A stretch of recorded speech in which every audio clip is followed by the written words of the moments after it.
Is Sony finally ditching the PS4? You can get themes on your PS5 right now, but there's a catch. Returnal just got its release date on PC, there's a great deal on one of the best SSDs, and the next PS5 exclusive is right around the corner, but man, people are noticing some red flags. So let's just jump into this news. The first thing we have to talk about, like I mentioned, is Returnal on PC. It was announced back at the Game Awards alongside The Last of Us Part 1 on PC, and The Last of Us Part 1 was announced with the release date of March 3rd, and then this game, Returnal, was just announced for the first part of 2023. So a lot of people, myself included, were basically thinking that this would come out maybe after The Last of Us Part 1 on PC, but no. Sony put out the release date today. It's coming out on PC on February 15th, and just like with The Last of Us Part 1, there's a $10 discount. It's $59.99. I've been on record before saying that out of all the PS5 exclusives we've gotten so far, Returnal is actually one of my favorites, and honestly, it's one of the only games we've gotten since the next-gen consoles released that really takes advantage of both the DualSense and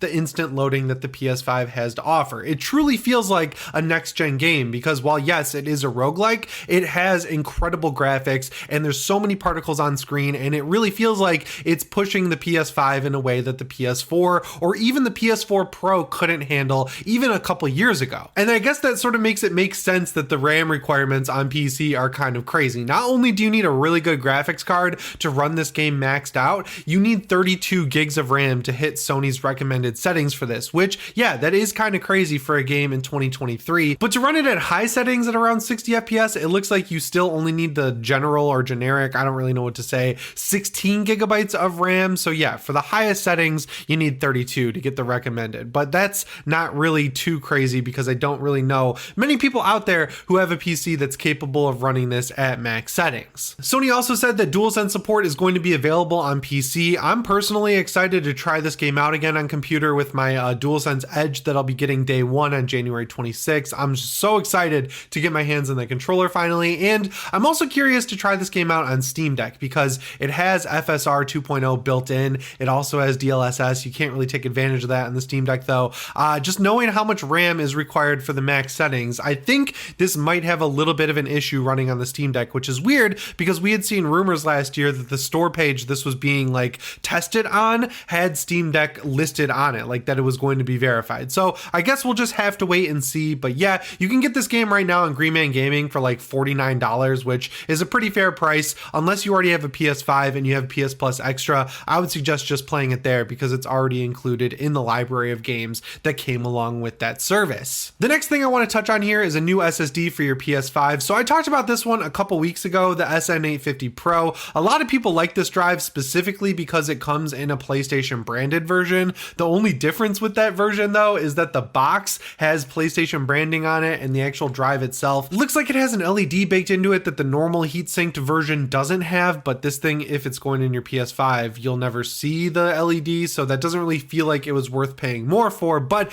last week it was worth talking about because it was dropped down lower than the generic version at $220, and now that generic version has dropped even farther to match this one. So on Western Digital's site right now, you can get the 2TB version for $170, which I always recommend the Samsung 980 Pro because that's the price that it was always dropping to before Christmas, and this one was kind of like holding its price a little bit higher, but it's also on sale right now at Best Buy for $220 and Best Buy price matches. So if you can get the ad printed out and bring it into your local Best Buy and they have it already available, you can get your Best Buy points, and you can also get this for the price of $180, which in my opinion is totally worth picking up for that price. It's the price I recommended the 980 Pro at. I recommended this drive at 220, so dropping it all the way down to 180 with the speeds you're getting out of this drive, it is a deal to get it at $180. The only reason I can think of for them to do something like this, to discount it this heavily, is the same reason Samsung discounted the 980 Pro,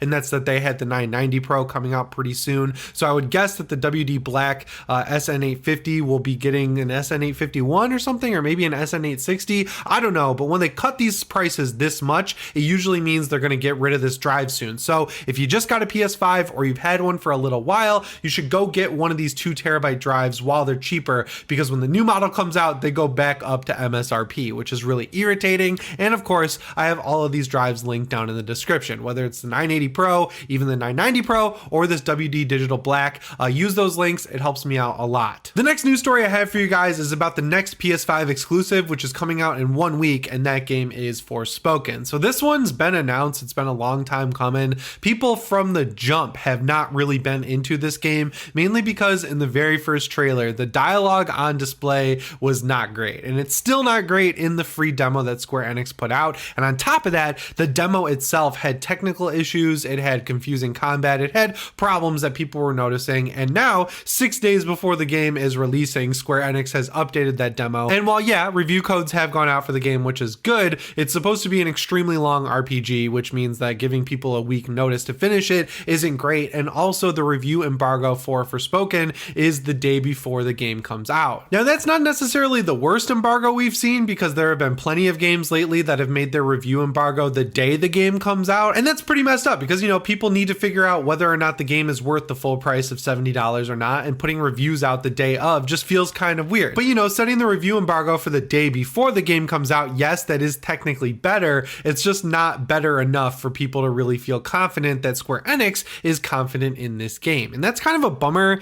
because it seems like they've been really working hard to fix the issues with the game and get it to a point where it is going to get good review scores and be a positive seller for them, which like every publisher should be doing that. But we've definitely seen a lot of games come out over the past couple of years that are like 80% done and they're still charged full price, and then a few months down the road the game is finally finished, but everyone's moved on at that point. So it is good to see that Square Enix is at least trying with this game, but it looks like they're also just basically focusing on the PS5 version, because just like with Returnal, the PC version of this game requires some crazy specs. To hit just 30 FPS, you're supposedly going to need a 3070 and 24 gigs of RAM. So I don't know, this game could also be coming in pretty hot there as well, and it could need even more time in the oven. We'll just have to wait and see, but it really does suck that we're gonna have to wait till the day before it comes out to really find out. Obviously this game's coming out around the same time as Dead Space. I think it's like around the same day. I will be playing Dead Space. Whether this game's a 7 or a 10, I'm still gonna play it. I'm like the lone defender, I guess, of the Callisto Protocol. I bought that game day one on PlayStation 5. I thought the DualSense features, I thought the combat, I thought like a lot of the game, including the graphics and the mocap and even the story, was really good. And when I saw how low the reviews were, I was kind of surprised, but then I saw the technical issues that people were having and it started to make sense. But now,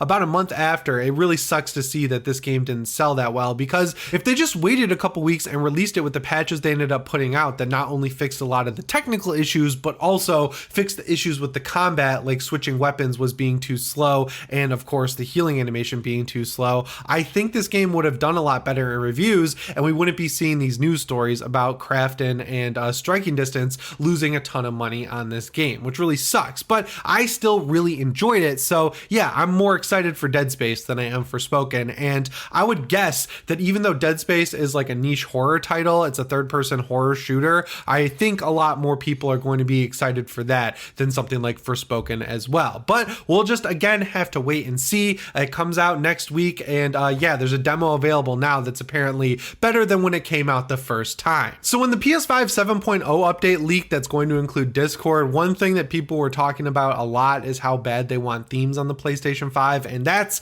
something I can definitely get on board with. And weirdly enough, you can now add themes to your PlayStation 5, but there is a pretty big catch. You have to jailbreak your PS5. Now, the person who created these has actually put a ton of work into making some really cool themes. There's a God of War Ragnarök theme, there's a God of War 3 theme, there's a God of War like Chains of Olympus theme, and they all honestly look like they could be official themes. They're bringing me back to when I had my PSP and I was downloading themes for that back in the day, and of course my PS3 and my PS4. But yeah, you have to jailbreak your console to get them, but that's not really the point here. The point is Sony is kind of dragging their feet on something that I feel like should have been added to the console a long time ago, like allowing it to get to the point where enough people have asked for something like this that a PS5 hacker has to step up and not only come up with a way to implement these themes on the console, but also make their own themes from scratch and get a few really cool ones made in the first place. That's like kind of crazy that Sony allowed it to get to this point. And finally, you also got to consider that every other PlayStation console, whether it's the Vita, the PSP, the PS3, or the PS4, all of them have had themes in some fashion within the first year or two of the console being released. And not only do we not have those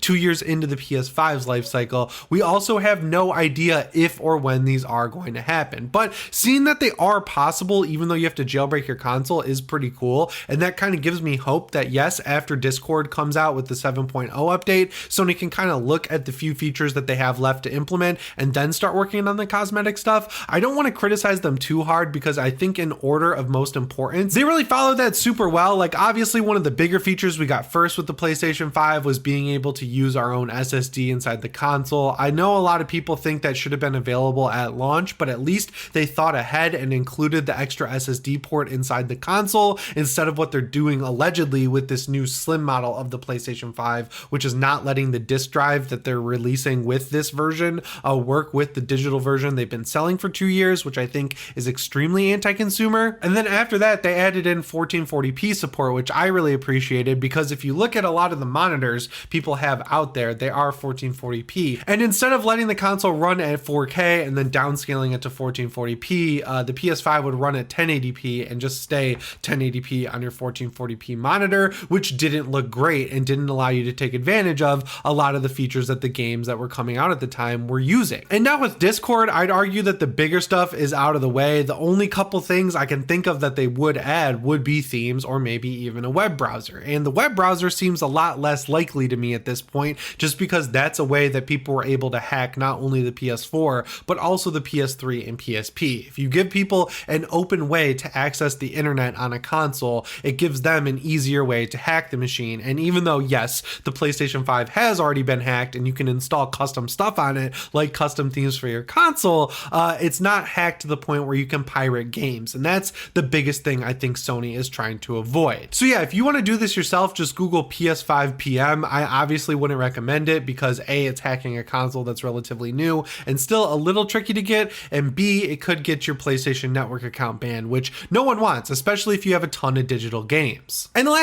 last story I have for you guys today is that Sony looks like they're finally giving up on the PlayStation 4 and officially moving on to the PlayStation 5, which, yes, I know we have thought this multiple times over the past couple of years, but now there's a trailer that's out that really shows how much they're focusing on next-gen exclusive games. So in this trailer that Sony put out featuring upcoming games for the PS4 and PS5, there are 23 total games listed, and I'll just go down the list. You've got Final Fantasy 16, Horizon 2 DLC, Spider-Man 2, Assassin's Creed Mirage, Resident Evil 4 Remake, Forspoken, Suicide Squad, Dead Space, Stellar Blade, Street Fighter 6, Jedi Survivor, Alone in the Dark, Firewall Ultra, Pacific Drive, Lords of the Fallen, Horizon Call of the Mountain, Destiny Lightfall, Eternights, Chia, Season A Letter to the Future, Sin Duality, Hogwarts Legacy, and Wild Hearts. Now, out of that giant list of 23 games, the vast majority of them are PS5 only. In fact, the only ones that are coming to PS4 and PS5 are Assassin's Creed Mirage, RE4 Remake, Street Fighter 6,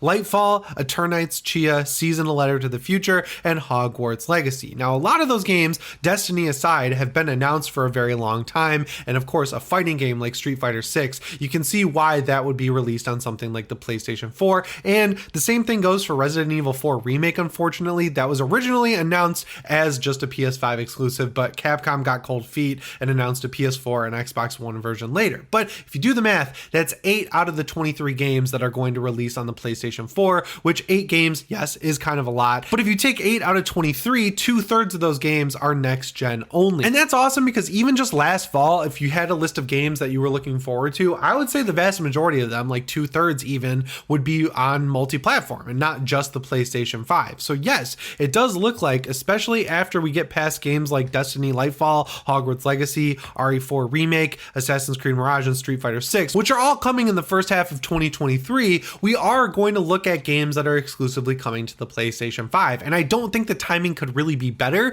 because, you know, people can get a PS5 right now, right? Like the last couple years, it was extremely difficult to get a PS5, whether it was scalpers or just supply in general being low. A lot of people who wanted a PS5 were still stuck on their PlayStation 4. I still think Sony could have done this a lot earlier and it wouldn't be as big of a deal, but they didn't, and the timing seems pretty good because now, again, people have gotten PS5s for Christmas. They're getting PS5s when they want. I mean, my fiance's friend texted me yesterday and asked if they could buy one, and I wanted PS Direct, and they were available right there to pick up right now, whether it was the God of War Ragnarok bundle or just the console on its own. But yeah, it's cool that the PS5 is out there. It's awesome that by the end of the year, we're allegedly going to get the slim model, and it's not going to give people buyer's remorse because it's supposedly going to look and run exactly the same as the current PS5. It's just going to streamline everything into one console that you buy 2 SKUs of. Overall, I think this is an awesome year for Sony, and I can't wait to get my hands on some of these games. Like, I am counting counting down the hours until Dead Space next week.